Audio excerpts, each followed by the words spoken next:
দিনে দিনে ফিরআউনের অপকর্মের পরিধি এতই বেড়ে গেল যে অবশেষে মহান রাব্বুল আলামিন অন্যান্য অহংকারীদের মতো এই নির্বোধ অহংকারী এবং তার সাঙ্গপাঙ্গদের সলিল সমাধি ঘটান নীল নদের অতল গভীরে।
কোরআনের ভাষায় فأخذناه وجنوده فنبذناهم في اليم فانظر كيف كان عاقبة الظالمين শেষ পর্যন্ত আমরা তাকে এবং তার সৈন্য সামন্তকে পাকড়াও করে সমুদ্রে নিক্ষেপ করলাম।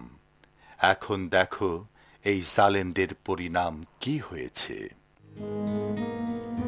আল্লাহ এই জালিমকে তার বংশসহ নদীতে ডুবিয়েই ক্ষান্ত হননি, বরং তার লাশ দেখে যাতে পরবর্তীতে মানুষেরা শিক্ষা নিতে পারে, আল্লাহদ্রোহীর পরিণতি কি ভয়ঙ্কর হয় তা জানতে পারে, সেজন্য আজও তার লাশের মমি কায়রোর তাহারার জাদুঘরে সংরক্ষিত রাখার ব্যবস্থা করেছেন। সারা বিশ্বের হাজারো পর্যটক এই জাদুঘরে আসেন এবং ফিরআউনের লাশের মমি দেখে শিক্ষা নিয়ে থাকেন। আল্লাহ রাব্বুল আলামিন আমাদেরকে তার একনিষ্ঠ গোলাম হিসাবে কবুল করুন।